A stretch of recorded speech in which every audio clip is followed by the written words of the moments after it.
Welcome to another Bishop's Vintage Car Audio Repair video. This is a Mazda Miata stereo. This is an MPSS. This is the Mazda Premium Sound System, or Mazda Sensory Sound System. I believe this... Okay. This display shows a very common problem. It's basically suntanned. Because these come out of convertibles, I don't know if it shows up. I'm looking at the camera. It's not perfect, but this has a little bit of sun tanning on the display. It is not a repairable situation. He'll just have to live with that. This stereo, well, the box smelled like cigarettes, but I think this came out of a smoker's car, so you might actually see some nicotine deposits in there as well. Let's turn on the power supply, see what we get. Okay, we do have illumination. We have clock. Oh yeah, that display does have some damage to it. And the reason it's in here is because the volume control doesn't work. That'd be correct. Actually, it's like nothing works. No, that's not true at all. We do have some controls here. I don't believe this display, yeah, this doesn't show up on screen as the fader control. It doesn't do that. Everything else works. No volume control of any kind. It does absolutely nothing. Okay. This radio is in here for an overhaul. That is what the customer has requested. That's the intention. So anyway, let's crack this baby open and see what we're dealing with. I already know what the problem is. I have the part on hand. It's no biggie. It's a very expensive part. It's a rotary encoder. And I buy them from Pioneer. I've talked about these before in other videos, but generally you can buy a rotary encoder from Mauser for like $15, $30, something like that. However, they have the wrong shaft diameter and length for this. You can cut the length, but you can't change the diameter without modifying. You have to modify the knob. That's the so the closest universal equivalent requires you to basically drill out the knob. And because the knobs are old plastic, it's not a good idea. In fact, these knobs are extremely fragile. So we don't want to mess with them if we don't have to. Okay. And they're hard to find. Unusually hard to find for these. So, the top cover is not actually screwed on. It's actually popped on. Like so. This one came all the way over here from Virginia. Got to take the knobs off. Now this you got to be careful. They can shatter. Oh God, I've had it happen. I had it happen once. No, really, it did. Yeah, they are hard to remove, and no fun. These have a sticky residue on them. This one just came right off, but I got to take them both off. Well, you know what I could do? Here, this is what I'm going to do. So this is our fader control. Also serves as a push button, I believe, for the convertible top open or close setting, which changes the EQ to somehow enhance the sound for open roof motoring. There we go. Yeah, that's how we're gonna do it. Try it out like that. So I've had quite a few of these in here. Not as many as the Panasonics and the Pioneers for the 93 limited edition Pioneers, but I've had quite a few of these in here, and they're a lot of fun to work on. I don't usually have a lot of drama with these. And I've only recently started offering the cap jobs on this model. I didn't always offer it because I didn't feel it was necessary, but I'm offering it as like an enhanced add-on and it seems to be very popular. Give the customers a few options. So I had to go out and I had to buy a massive inventory of bipolar caps. This particular model uses a lot of bipolar caps. I don't know why, but they do. Now this faceplate is disgusting. I'm going to wash this entire faceplate. We're going to do them right. We're going to take it apart. We're going to wash everything because it's really, you know, he probably bought the car used. You know, the previous owner probably didn't, you know, didn't have the best interior upkeep schedule. And, okay. So we're going to fix this radio. Now this is the easy part. Replacing the encoder is the fun part. It's easy to do, and it's just expensive. I have, how many of these do I have? I got two. I got two left. I try to keep one of these on hand at all times. My supplier takes about 4 weeks to get them to me. So there's that. I gotta do some maintenance to my suction gun. It's been running a little slow. Losing suction out of it. Put this right here. Don't know if his CD player works. Usually they do on this model. I don't usually get a lot of issues with the CD players on these, but we'll find out in a minute. And what we usually do, and because this appears to be a smoker's radio, cleaning that lens is going to definitely give it some boost. On the smoker cars, you're going to get a lot of nicotine buildup, and that's going to hinder your CD player from ever functioning properly. So, all right, I'm going to clean this out. I use rubbing alcohol to clean the Hakko FX888D. No, FR301. Sorry. I use the rubbing alcohol to clean this cylinder out, and that works great. I tried Windex, didn't really work as well. But the rubbing alcohol seems to clean it really nice, so that's what I use. And it's just mostly burnt flux residue and solder dust. Here's the filter. You should be able to blow through this. I cannot. So I have to buy a pack of filters every couple of months. They go right through them. So they're a heat resistant, well, actually flame resistant, if I'm not mistaken, material. Yeah, this is how they come. I believe they're made of ceramic, and they're ceramic woven fibers. And best way to put these on is to stick that on the table, and you just drop this on top, like so. There we go. You want to make sure that you get any fibers that are loose away from it, because that'll hinder the seal. Put your solder catcher's mitt back, which is made out of metal. I don't know why the FR301 comes with 2 of these. I don't understand the rationale behind that. It's like the one part that'll never fail. But anyway, clean this off. Make sure you clean the mating surface. I kind of wonder how long the FR301 is going to last. I have a little over 2 years into it, and it's been just... I've had it apart once for routine maintenance. Just had the pump apart, and it's been nothing but reliable. I forgot I need to clean. This is hot, about 600 degrees. We're going to use the included cleaning tool, and we're going to rifle out the barrel. It's full of sludge. There we go.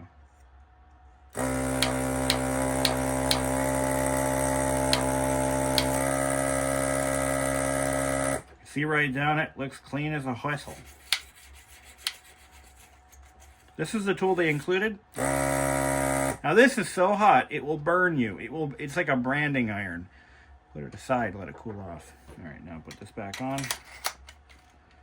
There we go. And we're going to clean the tip out. There you go. Get to work. Just had to grab a clean cloth. Yes, this is clean. I know. It's clean. That came out of the washing machine. Alright. So, get a better look at this. It is a little bit burned. There isn't much of anything I can do for that. That's not destructive. You could replace the polarizer. I don't have those. I don't really offer that service. Hasn't really been a necessity at this point. Maybe eventually I might have to start offering polarizers, but yeah. Okay. For a second there, it looked like this had been replaced once already. But that doesn't appear to be the case. No, that's not the case. Let's desolder it.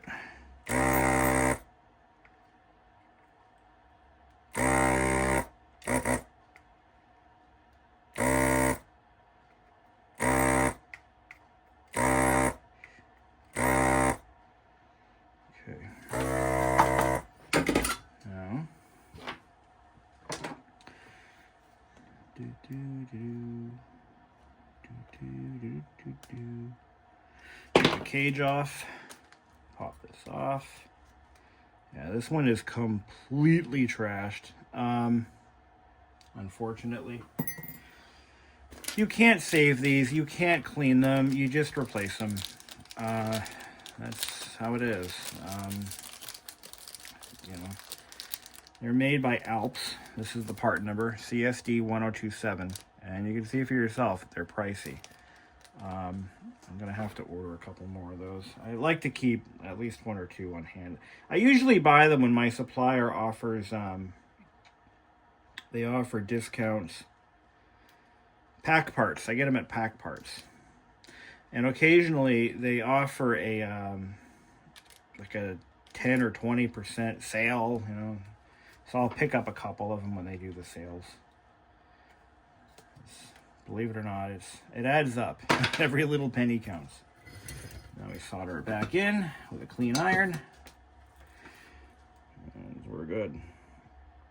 So our volume control should be fixed. You know, in the rare occasion where there is something more severe going on with that, you know, then we can deal with that. But this should take care of it right now here. As of this point in time, I am not offering Bluetooth on the MPSS or the MSSS2, which is the upgraded version of this exact radio. I don't offer that service yet.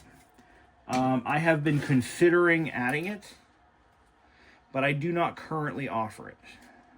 I have a radio coming in. The customer really wants Bluetooth and is willing to pay for it. The two things that matter at this point for that service. And I'm going to do some experimenting on his radio. He's agreed to let me do that. Alright, let's make sure nothing is grounding out, shorting out. Okay, good. Let's turn it on and see what happens. Okay. Did I disconnect my ground? Yes, I did. There we go. Okay.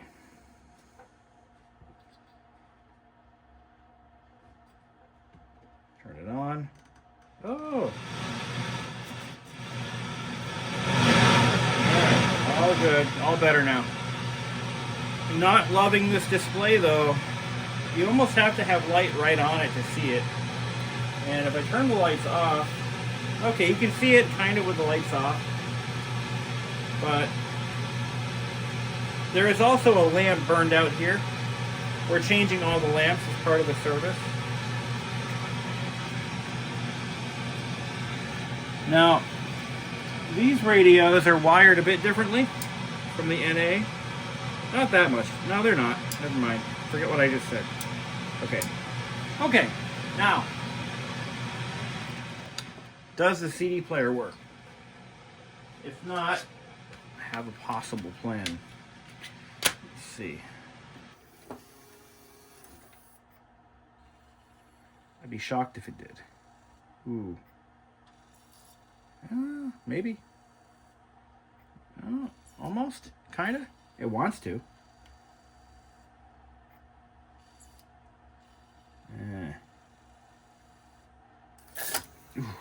Ooh.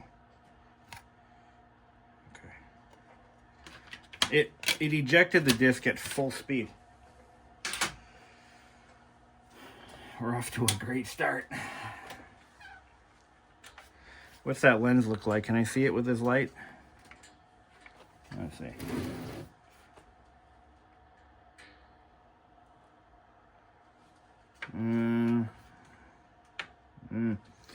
Not really.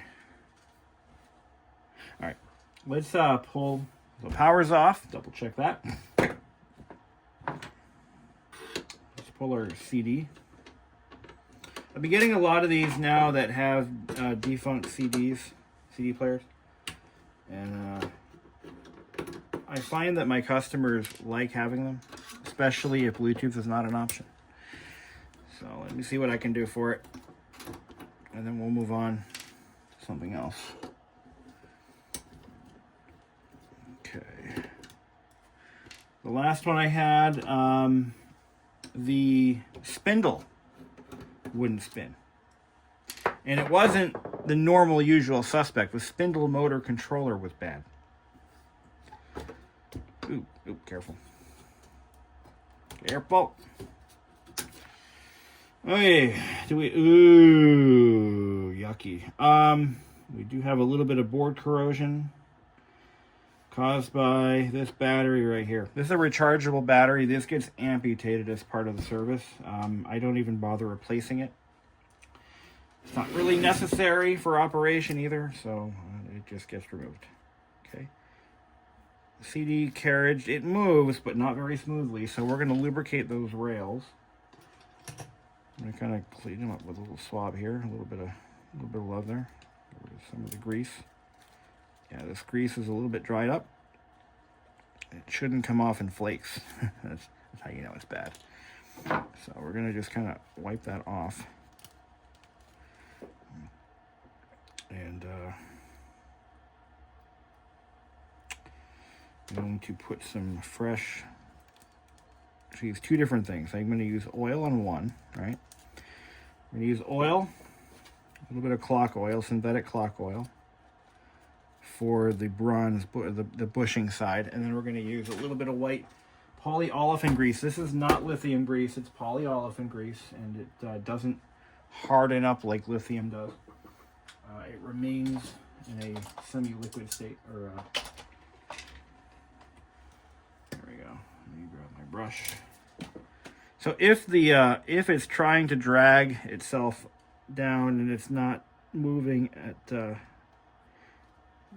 good clip, it's going to error out. So we're going to just do that. There we go. Get that lubricant. Yeah, this is sticking. That's not a good thing. All right. Then what I'm going to do is I'm going to put a little drop of oil, just a drop, on each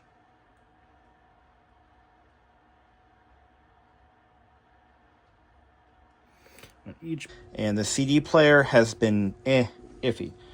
I was able to get it to read discs by just bumping up the laser gain on it, but that is not a real fix. The real fix is a complete cap job on this board here. And I want to prove a point. You can substitute through-hole caps for surface mount caps in really any situation. I have done it before successfully. Here's an example where I'm going to do this pro bono. I'm not going to charge the customer any extra for this. I list CD player repairs as a separate charge beyond just bumping up the laser gain because it's a lot of extra work. It's surface mount and it's more time consuming. But I have some of the surface mount caps on hand and some of them I don't have on hand. So for the ones I don't have, I'm just substituting through-hole caps because it will work. If that's all that's wrong with this CD player, it will work. I I've done this before. This isn't my first rodeo. And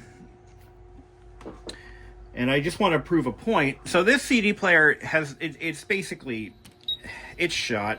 I think it's just caps. I don't want to burn out the laser diode, so I'm going to make sure I dial it back when I put power to it again. Because right now, if I were to power it up with all new caps, it's going to probably fry the laser diode. So, because I have it cranked way up, way higher than it ever should be. But again, we're just experimenting here. So all I do is I bend the leads at a 90-degree angle. Make sure there's nothing conductive under it, of course. We're going to trim them back. And there won't be any interference. This is a non-interference fit. It won't. The reason they use surface mount caps is for the where this board was produced. It was done with a hot air oven. So the components are picked and placed on the board with solder paste, and then it's run through a continuous reflow oven, which melts the solder, sets the components, and then it goes into the inventory. So through-hole stuff is done a little bit differently. But this is to speed up manufacturing, and I find this more often. In the mid-90s, you're going to find this on any component made specifically for a CD player, it seems. Earlier decks were done through-hole, but by this point, they hadn't gone surface mount for the whole stereo yet. That would come in the closer to the year 2000. So if you crack open an NB Miata stereo, or I'm sorry, an NC stereo, by that point, everything is surface mount, almost. So, hold on. My lighting is off here, so I didn't get a good shot on this one. Let's try that again. Get off. Okay, that was a mess.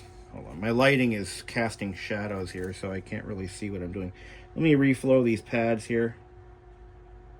Even them out. There we go. Now let me get a good visual on it. And we're gonna just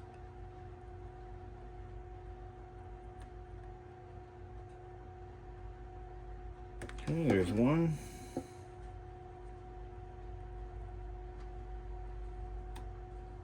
And two. Okay.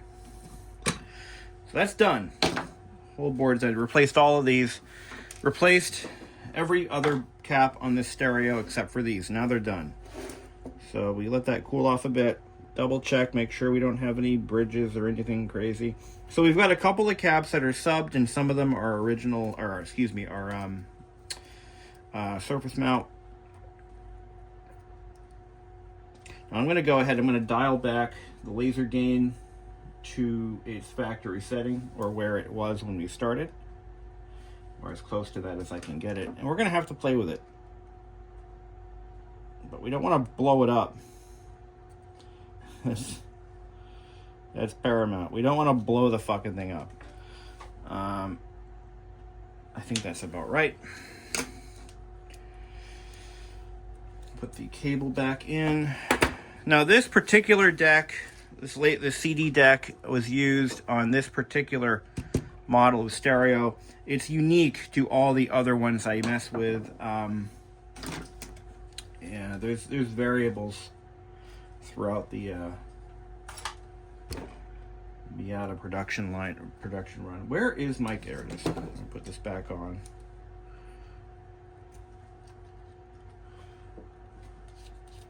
I'm sure it's clean. I'm gonna clean these contacts. I think there's some schmutz on there. There we go. Let's clean them up a little bit. We want ultimate conductivity.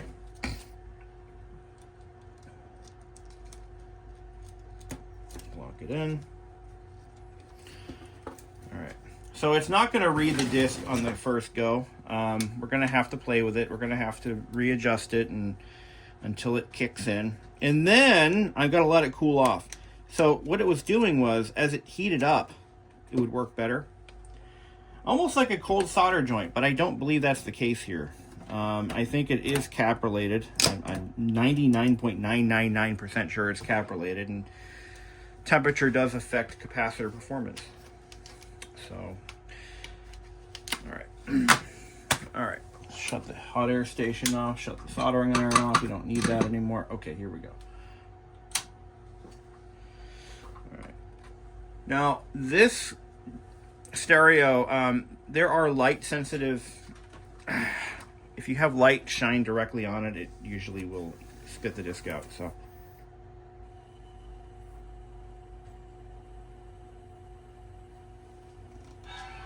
wow. Okay, that fixed it.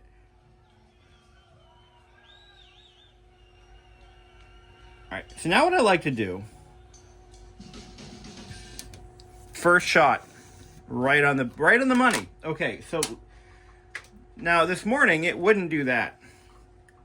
So we're going to kill power, and now I'm going to lower it a little bit because we don't want to run it too hot.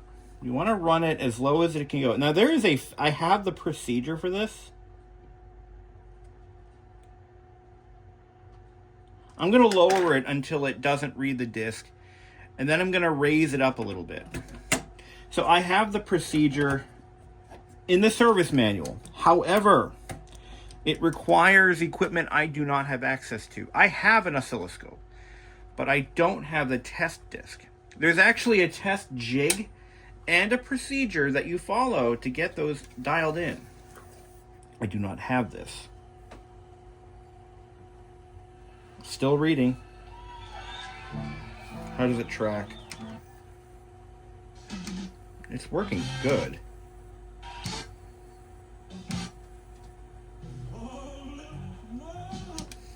But there is a whole procedure for doing this in a lab setting. I do not have the test disc and I do not have the test jig, and it is very precise. We're doing it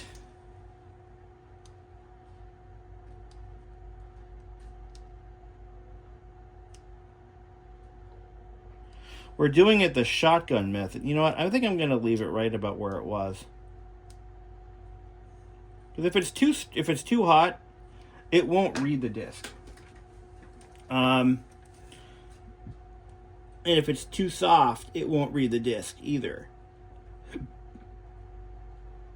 So right now I have it dialed way back.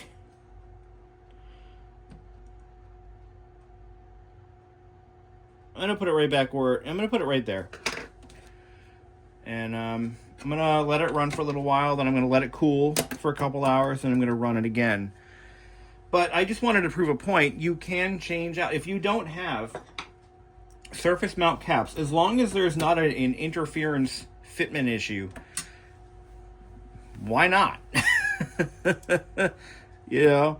I mean, there are caps for very specific applications.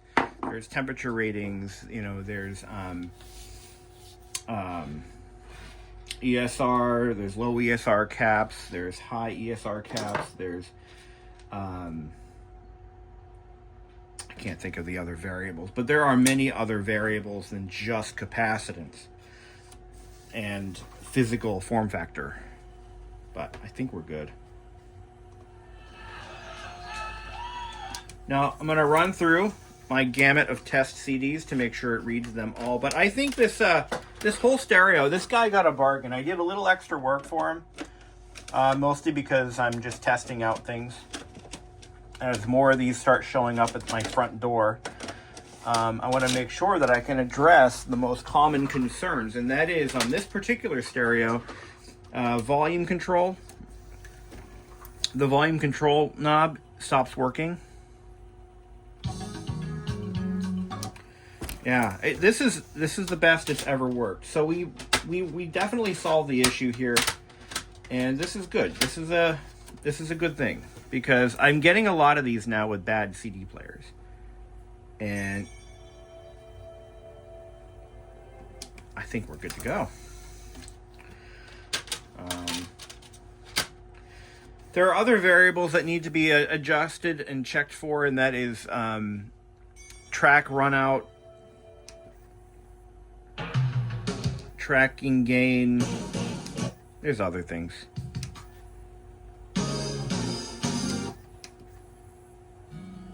Yeah, we're gonna ship it. I'm gonna cool it off for a little while, and then I'm gonna get it packed up and out of my house.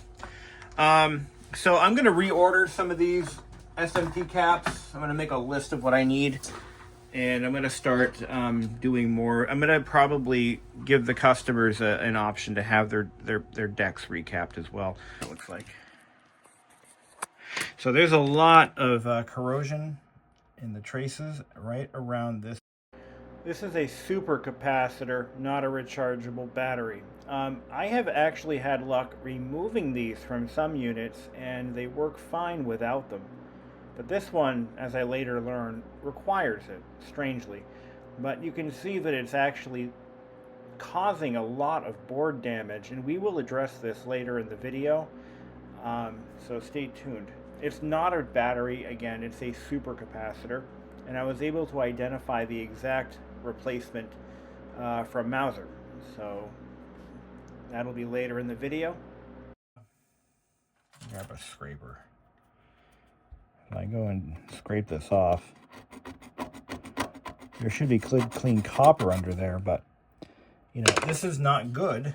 And it's what really is unfortunate is it's happening under the solder mask, not over it. So it's crazy how this can happen, but it does happen. And usually you'll see this occur near leaking capacitors as well. We don't have any of that going on yet, and with any hope, we never will. You know, this unit is getting a full cap job, so this customer should never have to deal with that again. It should be good for a good long time. This stereo comes apart in 2 sections. And I'll show you that in a second here. So it comes apart. It's actually in 2 sections. So I do one half at a time. That's how I do these, one half at a time. I'm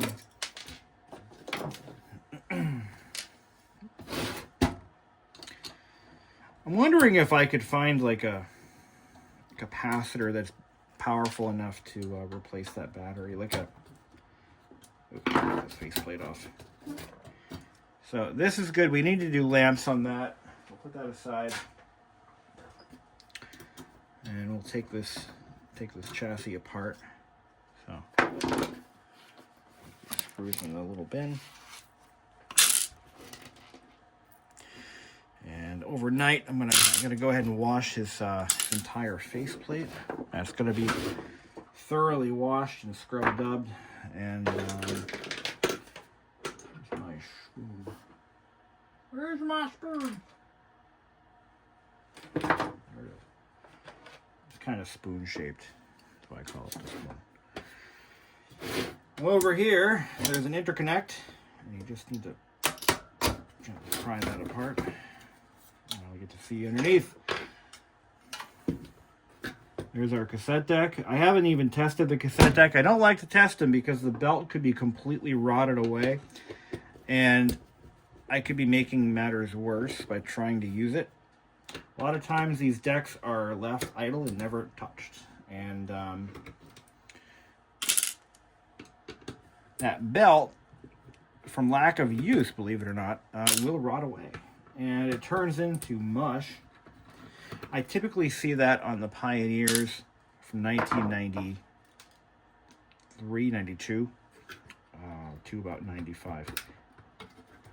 So let's see what we got here. This is a nice deck. I don't typically have a lot of issues with this deck. These are pretty robust. There is one problem that, however, is unfortunately very common, and it can be fatal because they're not meant to be serviced at that level. Let's see what the belt looks like.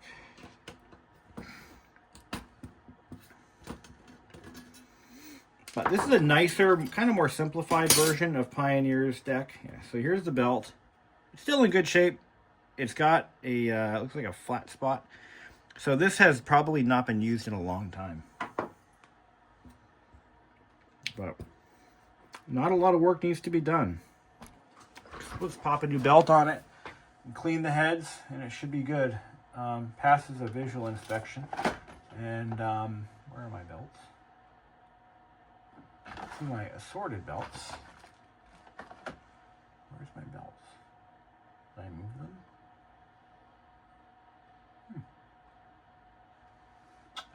I have a little tray of belts. Oh, there it is. I must have moved it. It's in a different spot. And here we go. So it takes a standard 8.6 inch belt. This is less than 1 millimeter. This belt fits damn near everything. Oh yes, don't forget. That way.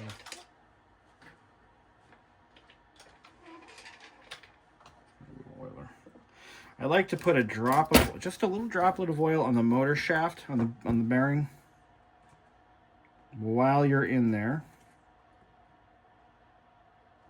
There we go. Gonna extend the life of the motor. And this motor also is going to get a new run cap, so we got to pull the motor apart, and I changed the run caps on those. All the equipment's on, so I can show you how that works. So one of the most common failure points I find in this deck, two things. The motor run caps fail in these things all the time. So what you're going to get is a ton of flutter. It goes like that. The other thing is there's a nylon... Oh, this one's broken. They're all broken. There's a little nylon gear, like a cam gear, with a metal pin. And there is a crack. Let me see if I can show you here. See that crack right there? How could you miss that? You can see that from outer space. Yeah. So that crack, you know, should be okay.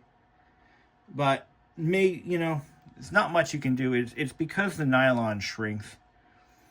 I just had a cassette deck in here from 1985 with a repetitive tick. And I found that it was actually, unfortunately, the nylon gears.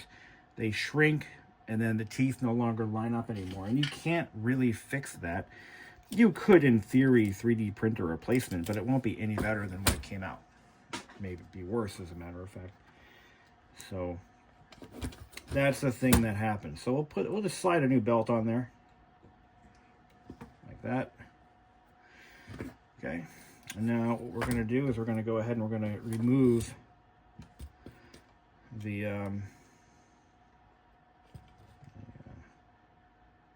did I have to take this off? What was the reason for that? I had to take this off of one of them. I forget why. Does it make the job easier? Probably not. Anyway, no, because I don't want to tear this. I don't want to tear that. I actually, I had to replace a ribbon cable on one of these because I tore it by accident. All right. Okay, so we'll desolder that. We're going to remove the ribbon cable off the motor board. I'll try to get this in camera, in frame here. So that gets slid off with my handy-dandy needle nose tool. Gently slide that off the board, because that's going to get heat damaged if we don't. Then we take this piece of tape, sever that. There's a blob of solder holding this cover on and grounding it out, so we're going to get that nice and hot. Now, these motors are not serviceable. This was never intended to be carried out. Mr. Mabuchi would be pissed if he knew that we were doing these cap replacements on his precious motors. Is this a Mabuchi? I think it is. This one is. That's the Mabuchi logo. This one looks like a Matsushita logo, if I'm honest. Did Matsushita make motors? We're going to stick a flat blade screwdriver between the board and the cover, and very, very gently, and I mean gently. I had one where I snapped the motor board off, and I had to replace the motor. When I was first started doing these, I had one, I put a little too much pressure on that board, and it snapped clean off. And yeah, not my proudest moment. But you know what? When you start working on these, you tend to learn very quick what works and what doesn't. And I've had a lot of customers, a lot of very satisfied customers, and I've had a couple of not satisfied customers. Let's be honest. I've had a couple, and oftentimes it was through situations I had no control over, you know. But there were some instances where, you know what, I should have known better. And, you know, in those cases, I took care of the customer. I think whatever it takes. That's the way I do business. You know? One of the things I want to point out... Oh, yeah. Oh, that was bad. You can smell it. Oh, my God. Oh! I'm being a little dramatic. But this cap was definitely bad. I didn't even test it yet. I haven't even tested it. The 16 volt 22 microfarad. One of the things I should point out, though, you know, and a lot of people are going to watch these videos and they're going to give me shit for not doing one particular thing a certain way, or for not doing this or that. And you're within your rights to do so. But I want to point out something, though. I really... Oh, wait. What direction was that in? I want to point something out. Now, as a consumer and the owner of two vehicles, currently two vehicles, and the owner of a house, I own a home, there have been occasions where I have hired outside folks to do work for me. And I'm going to be from the heart here. You're going to hear it from my heart, from the soul. As a vehicle owner, as a homeowner, as just a general person, you are going to hire people to do things for you, right? And they're going to be plumbers, electricians, carpenters, roofers, auto mechanics. And one of the goals that I had when I started this business was to make sure that the level of work that I do for my customers is as good as I possibly can, within reason. And that I care deeply. I really do care about my customers and the success of the work I do for them. Whether they're paying me a little or a lot. And I know this sounds like cheesy bullshit that you read on what are they, mission statement boards. I hate mission statements. Listen, when you bring your car in for work, oil changes, or even complete engine replacements, I hear so many horror stories about poor craftsmanship, lack of care, work done poorly. You know, I had warranty work done to my car once, and they had there were fasteners missing, there was an engine cover missing. You know, I had a professional plumber come into my house and replace my furnace, and I had to go back myself and redo half the electrical work he did because it was so poorly done. What I'm getting at is I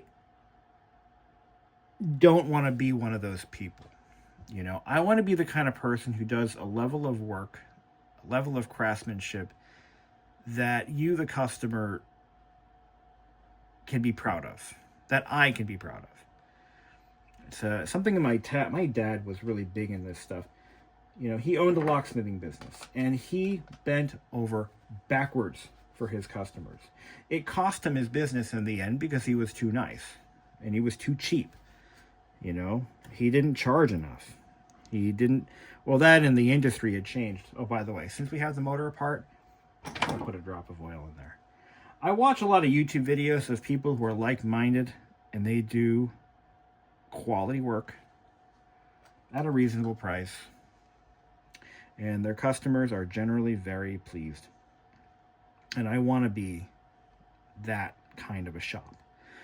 And I've always said, you know, the day I can't provide that, the day I stop caring to the point where, you know, if I were the customer and I knew what I had done to that radio or whatever, I would be furious. And if that day ever comes where I produce shit work, I will stop. It's not worth it anymore at that point. To give you an idea, I had a radio in here the other day, and I was going to make I had plans for this one. This was going to be the radio that put me on the map. This radio was a very rare Panasonic from Japan, and I cannot think of the model. I'd have to look it up, but it doesn't matter. It had a full face fluorescent display. This thing was incredible. I couldn't tell what year it was, but I could only guess 1992, 93, maybe 94. And this radio, I started working on it, and I had it nearly complete. I was like really riding that wave. It was going well. And it was a complicated one. There were a lot of capacitors, a lot of damage. Actually, no, that one didn't really have any damage. Look at this. The motor's locked up. That's an easy fix. That's because the cap isn't on straight. So we're going to apply a little bit of pressure to the back side of it until it frees up. Now, what you want to do with this motor, and I'll get to my story in a bit, make sure, you want to put the motor up like this, the shaft vertical, pull it down. If it snaps back into position through magnetism, the cover's on right. Simple test. I see it's not quite.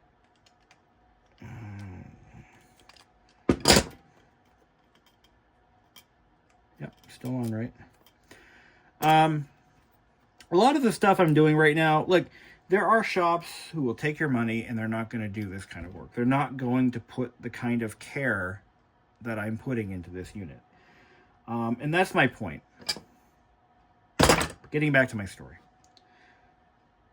This radio was beautiful at one time. It had a smashed faceplate. The customer actually kind of liked it that way because he was going for a Mad Max look in a, interestingly enough, a Chevy.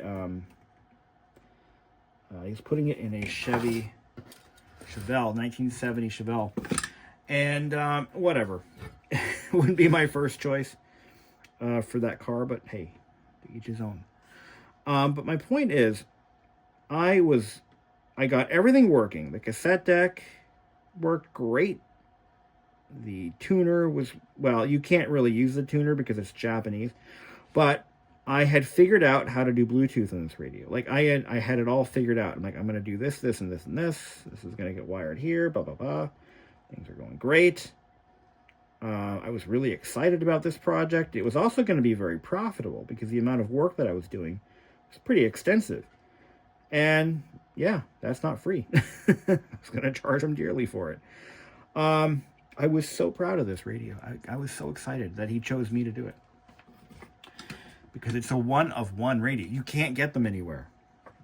Not even in Japan. And I went to go power it up. And all of a sudden, the fluorescent display wouldn't turn on. Wouldn't turn on anymore. Just don't know why. So my first reaction was, well, let's double check all of my work. I checked every capacitor. I checked the values. I checked for bridges, solder bridges. I checked for cold solder joints. I checked everything. I even checked, I was getting voltage to the panel. I mean, everything seemed like, what the hell is going on? I couldn't figure it out.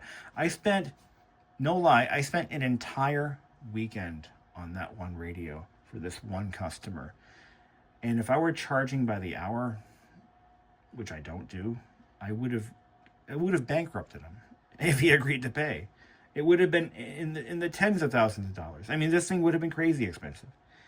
But I cared so much about this customer. I wanted this radio to work, and I wanted to feature it on my website. So I had a little bit of, ulterior motives. I said, you know what? And I actually have a clause where I can charge for unsuccessful repairs, but I notify the customer first. And I said, listen, and I did it in stages. I said, all right, step one, we're going to do this much work. And then if it doesn't work, you have to pay me for it. But if it doesn't work, we're not going to continue on. You're not going to have to pay me for the whole job. Because I told them up front, I said, I'm going to have to charge you, because this is going to be a lot of work. I'm going to have to charge you whether the damn thing works or not. And I don't have schematics. I don't have any literature. I can't even get an owner's manual for this thing. And he fully agreed. So at the end of the day, short story long, I decided to just I ate it. I'm like, I can't even charge you. I did not charge him. I spent, all in all, I think I have about 8 hours into that radio. And I just said, you know what? I'm going to do you a solid. If you want the radio back, pay me for shipping. And we're done.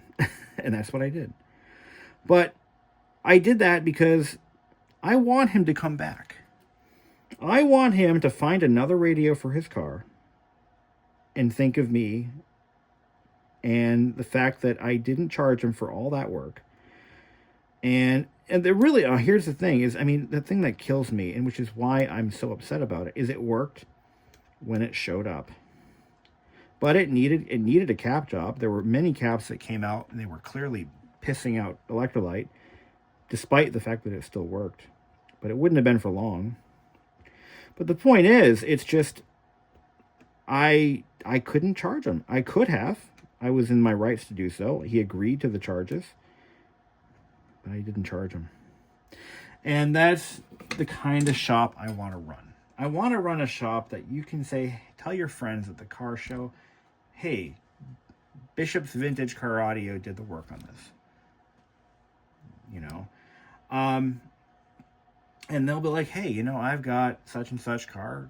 I need the radio work. Do you think it'll work? Oh, here's his card, That's the kind of business my dad ran when he was running his own locksmithing business, and he was good at it.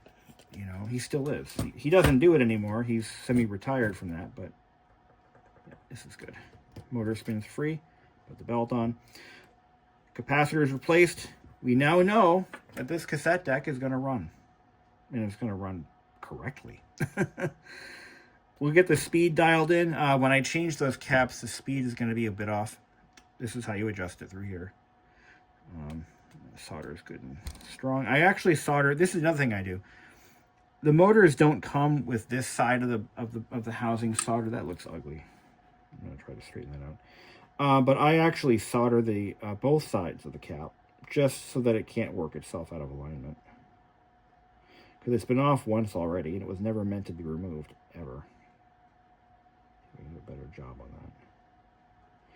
But I want to run a business that people want to hire. I don't want to be that HVAC technician who I paid many thousands of dollars to install a new furnace, and he didn't really give a fuck. The workmanship tells me he didn't care. And the quality, he didn't care. Or what about the Roto-Rooter man who unclogged my sewer line but broke 2 of my steps on my basement staircase? And his only response was, sorry. Then there was the bath fitter technician who came in and repainted my bathtub, resulting in 4 callbacks because of poor workmanship. That's my point. I don't want to be that guy. I don't want to run that kind of a business. I want to be someone that you can trust. And that's why I put the amount of work, even though I don't have to. I could get away with, we'll just replace a couple of caps and say we did them all. Or now, to be fair, there are some that I don't need to replace because they're never bad. There's only a few of those. But my point is, I tried to do my best to give the customer what they're paying for. with the results that they're expecting. And if I can't deliver, I take care of them. You know, there have been at least, I had another customer, her Bluetooth. It worked on my bench. I tested it multiple times. And because everything that comes off this bench is thoroughly tested and vetted. Thoroughly. In fact, I usually listen to the radios the next day. I run them and listen to them, make sure they're good, throw a couple of cassettes in there, a couple CDs, make sure they're good to go. I had this one customer, and her Bluetooth just didn't work, and in her car. Normally, what I'll do is I will offer to, because I do warranty everything for 30 days. I think it's fair, you know. And I said, you know, why don't you send it in, and I'll look it over. But in this case, I did a couple of checks over the phone. I said, listen, I'm going to refund you for the Bluetooth. And that's exactly what I did for her. And she was happy with that, because I'm like, well, we did what we could. And, you know, I forget what the whole situation was, but it was the best solution for both of us was let's just give you your money back. Now, I say that knowing full well that someone is going to hear that and say, I can get a free Bluetooth by just saying it. Sounds bad. Trust me, I vet those out. You know, I will not be just willy-nilly giving people refunds because they ask for it. But, you know, I hope that I don't have customers that would do a thing like that, but I know it's possible. So we're cleaning the cap stands with rubbing alcohol and a medical grade swab. Normally, if you get a little bit of oxidization, that's usually from the rubber rollers, not from the tape. But it can be from the tape if the metal oxide is coming off the substrate. I have seen that before. I had it happen on my bench. Oh, let me tell you that story. So, I was working on a customer's freshly rebuilt cassette deck, and I'm running test tapes through it. I have a whole rack of them here. And I hit a tape. It was a oh shit. Was it my,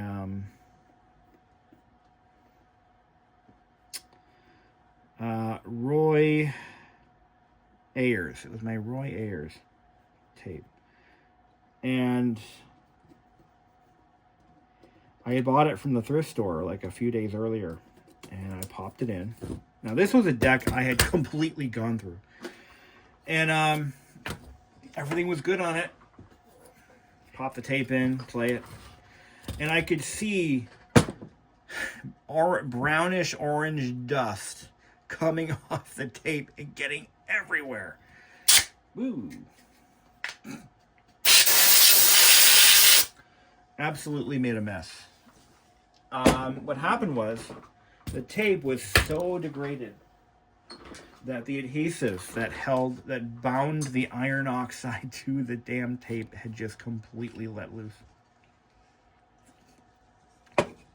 I had to completely clean that deck all over again.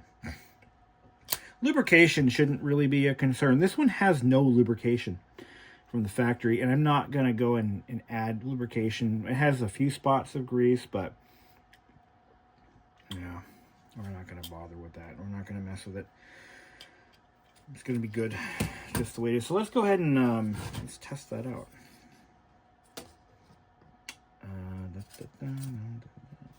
I also mark my parts. Everything I work on gets the customer ID or the invoice number marked. And this one here is going to be 2517.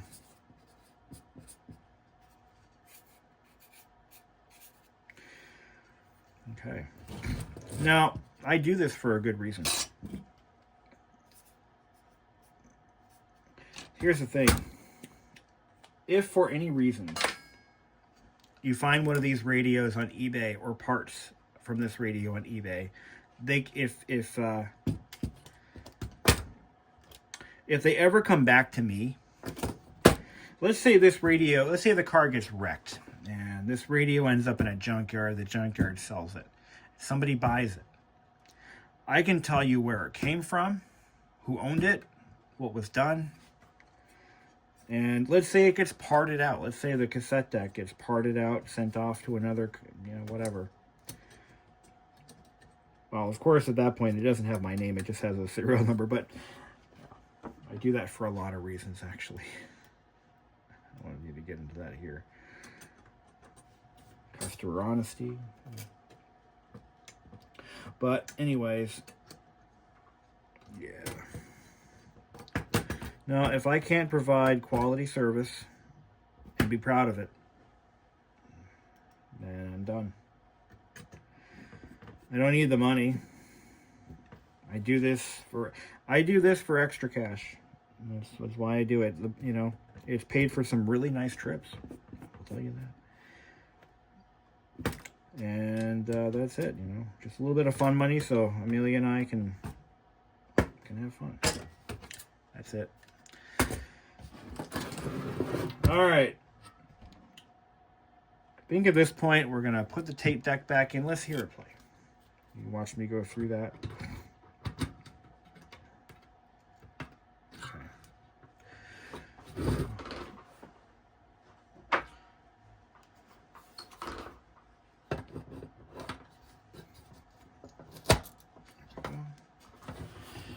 So, as far as the types of radios I'll work on, I won't take on everything. Trying to not do a lot of domestic radios for Fords, Chryslers, etc. I could potentially consider offering that down the road.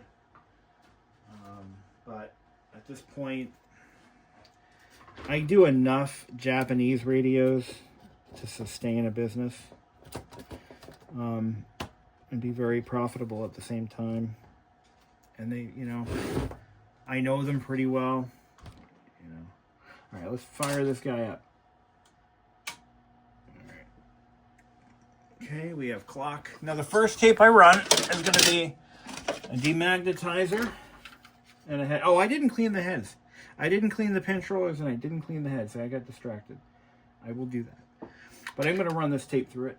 And so if you're paying attention, you probably noticed I didn't clean the head. Not heads. There's only one head. All right. Let's try to see what it does. Okay, it takes in the tape. It is playing. It's reversing. And you should hear a little bit of static. That means we're getting audio through it. The very next tape I'm going to run is going to be a speed check. It's a 3,000 hertz tone. Okay, it's auto reversing that tape, so that's a good sign. So we're going to run a speed test. Set my frequency to 3,000. Frequency. And then we're going to call it good. I'll let that cycle a few times.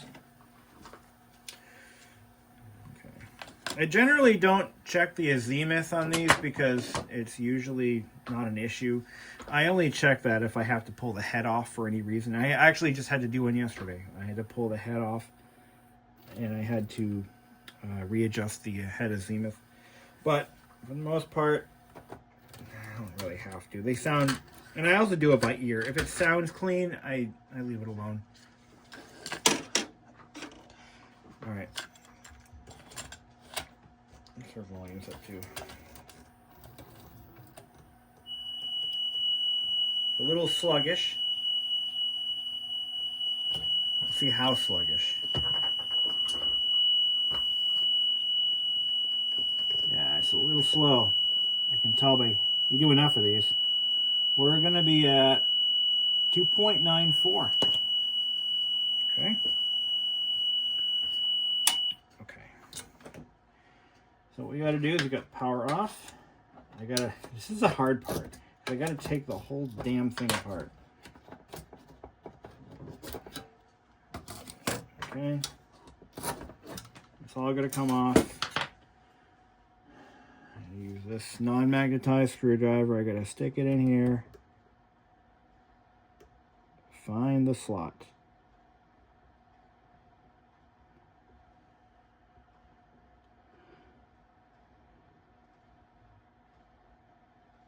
See, I don't know if I'm in it or not.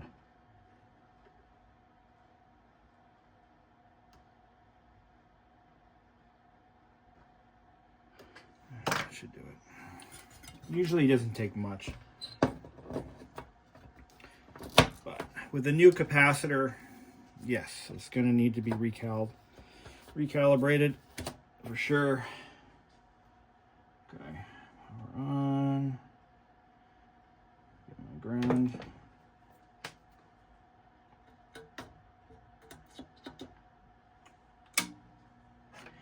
But yeah, there's not a lot of automotive services that are going to be this crazy and do this much for these for really anything, you know. Okay, that on. Looking for the CD player that don't exist. All right, where's my play button?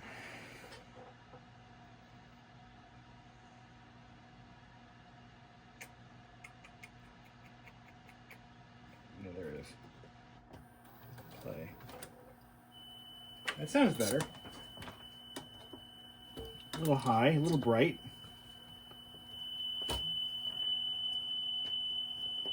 What do we got?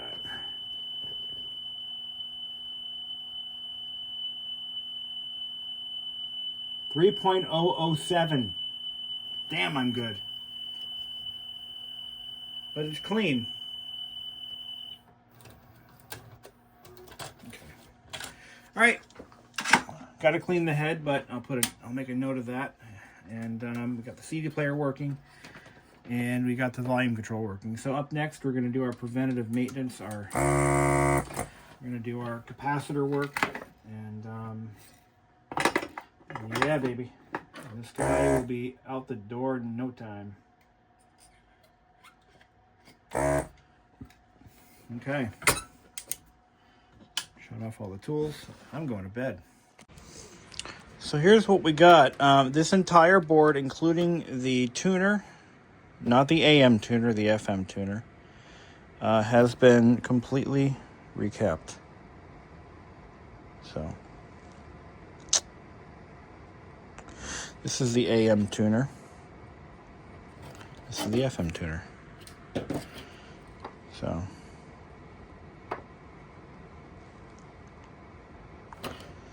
all right.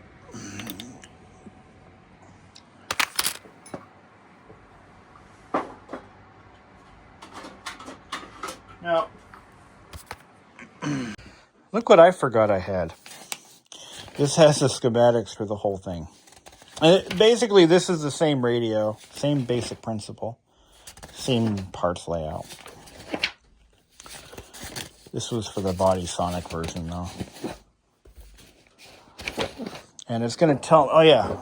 What are we locating? Let's see. Is that C351. So C351. Let's find it. Where's my parts list? Should be like way down in the index area. C351. Should have a whole list of caps and other passive components by their value. I guess not. Not today. This is helpful information. Electrical parts list 1-31. Now here we go.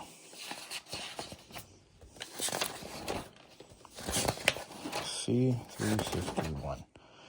C. Oh.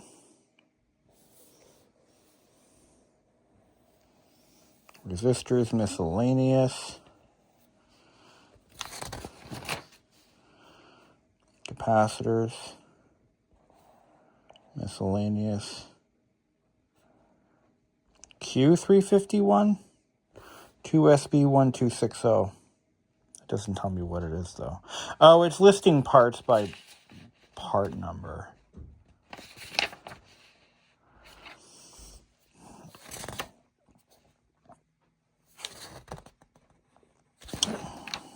Capacitor C. So it's not a capacitor. Miscellaneous. Oh, here we go. Miscellaneous capacitors. What part are we on right now? Resistors. Oh, here we go. AM unit. FM units. I see how they do it. Deck unit. Amp unit.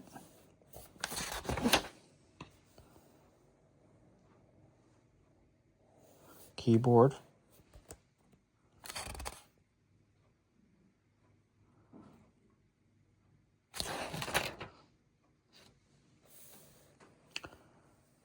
Control unit. Yeah. IC 351. No. Q 351. Oh, somebody's put notes in here that I can't read.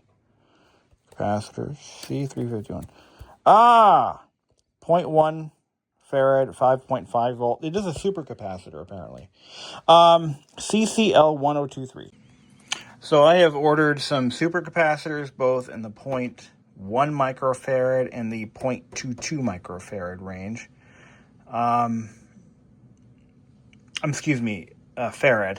0.1 and 0.22. Yeah. So that's going to solve this from... Strange, I had removed that supercapacitor from one of these units, and it actually powered on. So, weird. Yeah, it's not a fluke. All right. At this point, we're going to proceed with the lower chassis. Haven't heard back from the customer, but I'm going to go ahead and swap the display anyway and see how that looks. Make sure it's something I can do for him. And then we'll proceed with the rest of the job. And you can see this one, a lot of water damage. So water got completely all up into this poor radio. And you can actually see what component has in fact gotten burned. And it's this piece right here. This is made out of plastic. And this is why that screen looks like ash. So we're going to go ahead and we're going to remove that screen. It looks like the LCD panel itself is in good condition. I think we can use it. Polarizer's in decent shape. It's not perfect, but it's better than what we have here. That's for sure. I got to tell you, if I didn't have this soldering or desoldering tool, I would be lost in a world of hurt right now. I had to desolder every single one of these pins twice. One for each radio faceplate. I'm gonna gently pull this apart. Let's see what's going. Oh yeah, okay. So the real issue here is the actual. Wow. Okay. What's happening is the polarizer. This display's days are numbered. The polarizer itself is the problem, and it looks like I thought for sure I was going to find that little piece of plastic was the culprit, but it is the polarizer. It is just so burned. The rest of this looks okay. Pull this off. Yeah, it's nice and clean underneath. We're going to change the lamps anyway. But let's put this on and see what it looks like. Oh, that's nice. That's beauteous. All right. I like it. I'm going to probably give this a bit of a buff. I'm going to have to solder it in place. I'm going to polish it a little bit and see how that goes. So let's do that.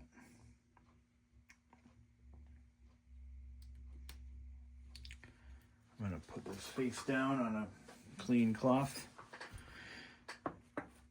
There we go. All right. So let's just tack it in at the ends. Like so. Get it into position. Make sure it stays there.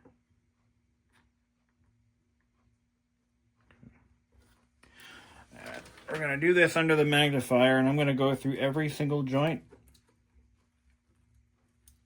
And we're going to get them all soldered in. How's that sound? Okay, let's see how it looks. That is an improvement, my friends. That is so much better. So, all we have left is the...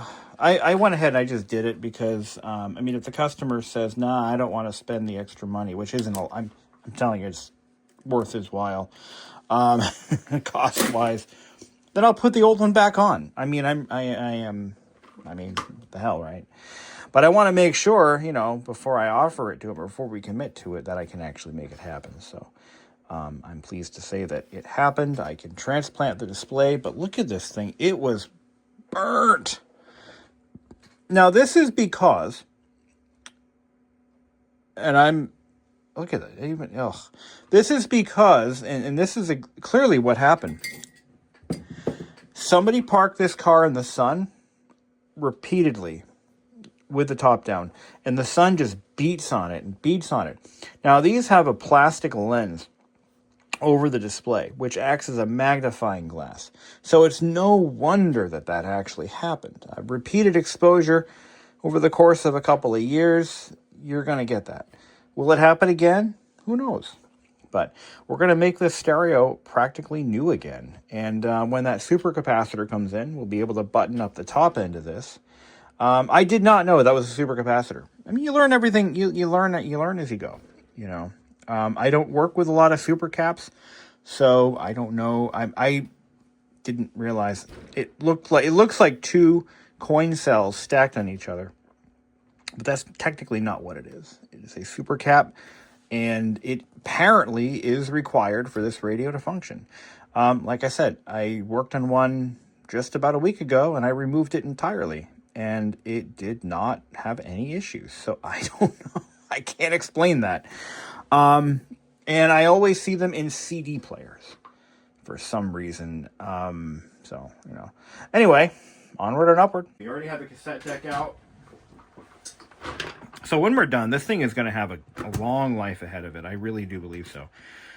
We forgot to clean the head. We're going to do that right now.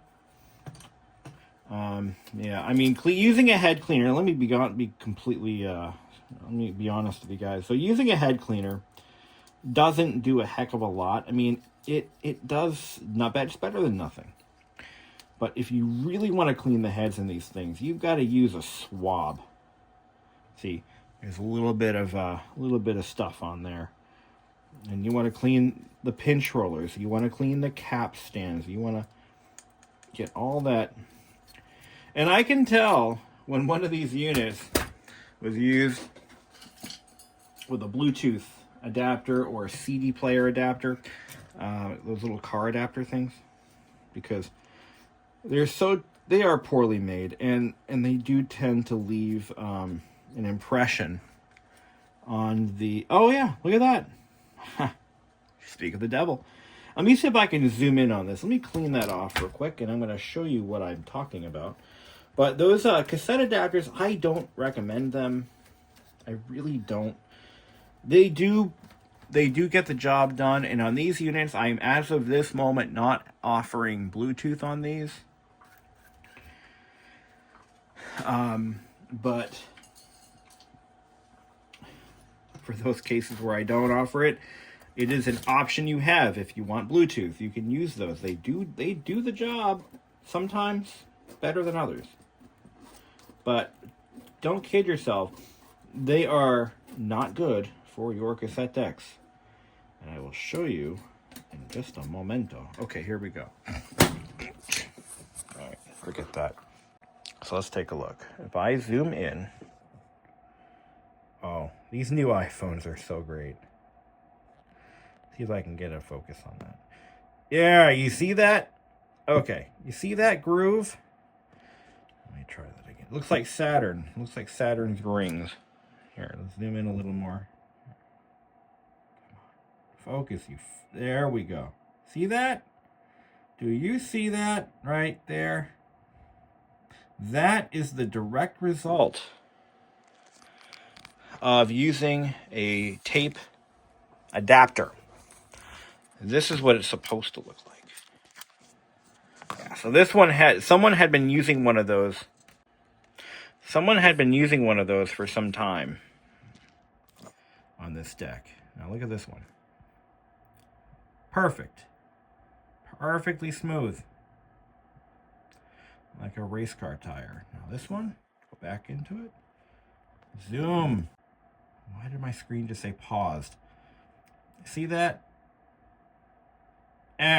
Almost got it. Anyway, you see my point. That is what happens. So those little adapters, they don't use both sides. They only use one side. Okay? They use the standard side A pinch roller, which is this one. And because the rubber they use, it tends to leach out. And it causes damage. It leaches out solvents and chemicals. But that's okay. The deck seems to work fine otherwise. We got its speed dialed in. Sounds okay. Azimuth is fine. But that's the risk you take. And it's yours to make. All I'm doing is providing the education and knowledge that I have amassed over my vast 40 years of existence. So let's take this board out. Again, I don't see any dramatic damage or anything crazy on this radio. This thing is actually pretty standardly normal. I don't see anything that scares me or makes me question my own very existence. It's nothing like that. I had a radio come in to me last month, and it was missing both screws on the amplifier chip. Folks, don't take those screws out.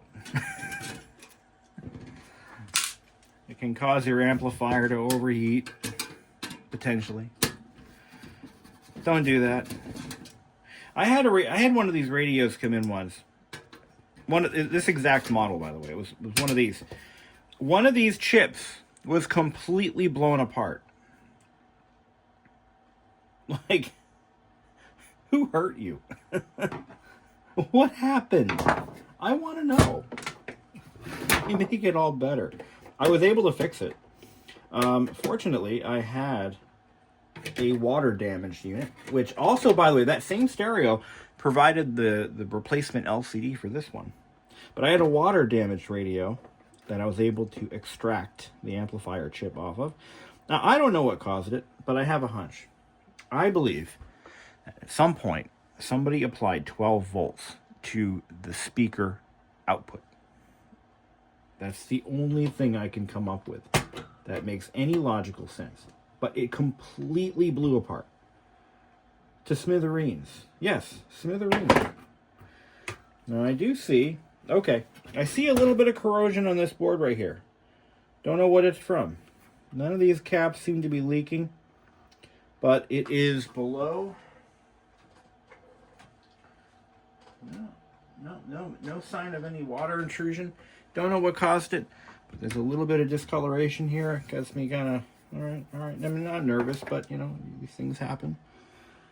Can I take this off as an assembly? No, I don't think so. I think it's got to come off. So yeah, I got to take the heatsink off, then the board. And then what I'm going to do is I'm going to repaste the thermal compound. There should be thermal compound. No, there isn't. Yeah, they didn't use thermal compound on these. I don't know why. Some they do, some they don't. I guess it depends on who's on shift that day. But okay. Okay, now we take this out. Another thing I find is there's always a waxy substance right around here. And I don't doubt that every single one, by the way, even the Mazda, Miata, Pioneer, Body Sonic amplifiers have this. There's a waxy coating towards the back. Always have it. I don't know why. It's not electrolyte. It just is. I don't know. Bottom side of the board, it looks good. You want to watch out for evidence of water pooling at the bottom of the radio, because these are coming out of convertibles, so that's going to happen. So just a little visual here. All the red ones are bipolar. The blue ones are polar. And you can see what they did there. Why? Why are they bipolar? All the other radios are like, nope, it's polarized or nothing. Bipolar.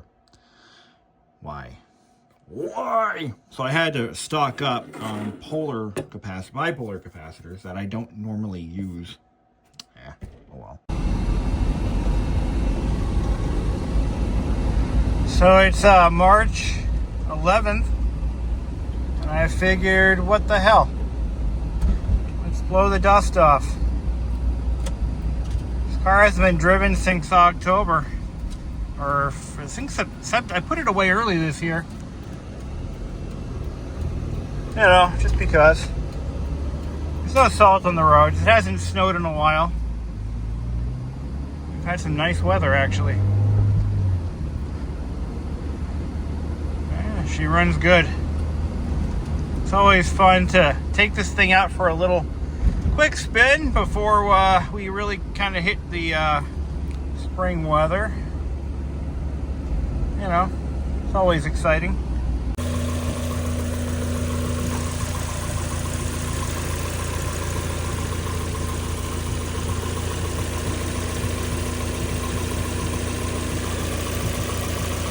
Hard to believe this car is now 31 years old.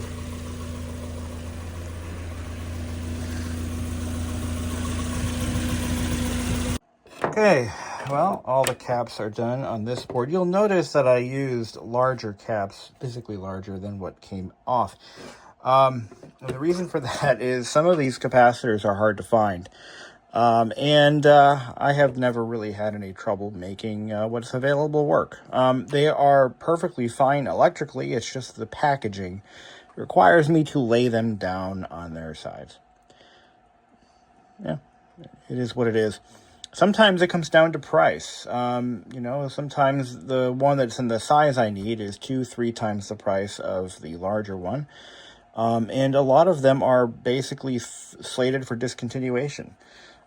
You'll be surprised at how often I run into, you know, capacitors of certain sizes, values, certain specific characteristics are or have been discontinued, and I have to find them through alternative means. For example, one of those is the 50 volt 0.22 microfarad caps.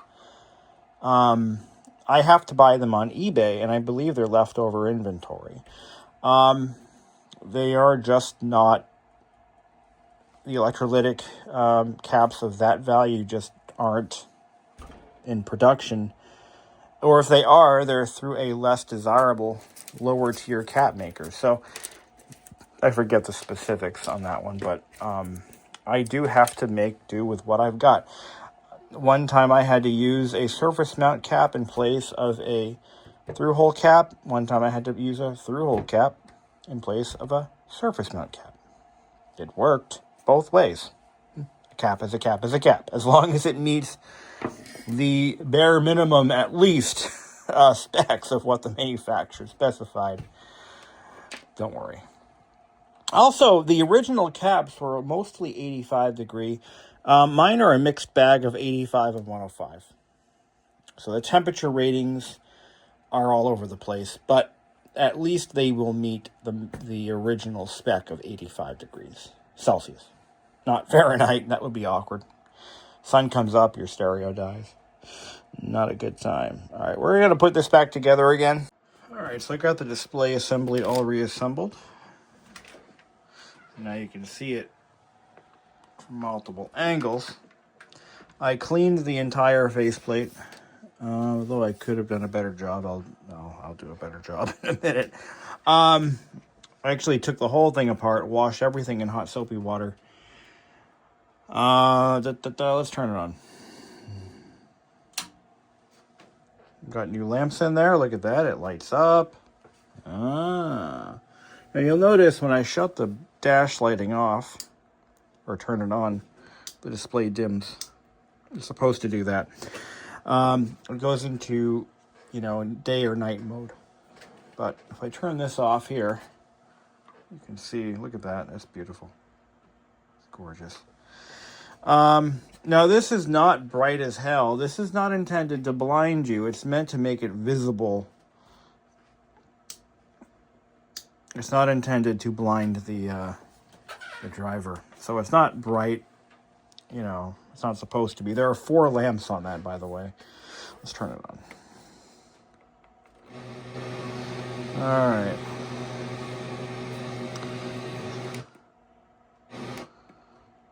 It's a talk station here. So. Set a very bad precedent for other.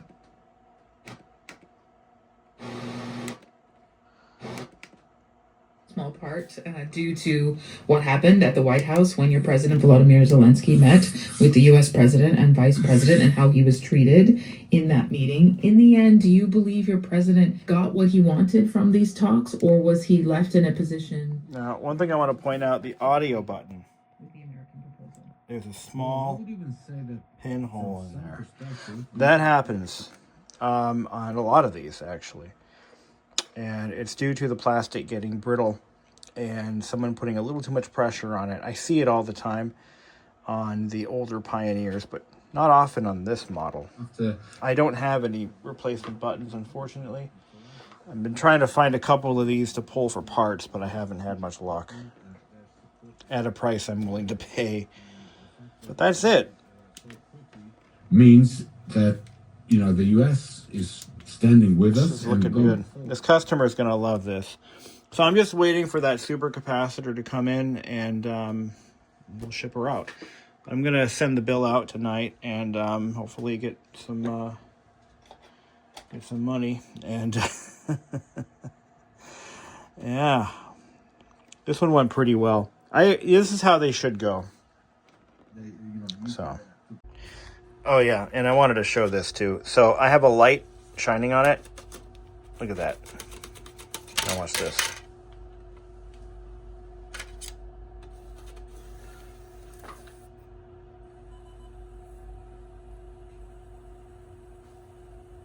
It's good because it immediately latches onto the disc. It doesn't spend any time refocusing or retrying. It just, boom, it goes. So I'm gotta cool this off for about maybe an hour or so, and we'll come back to it and see what happens.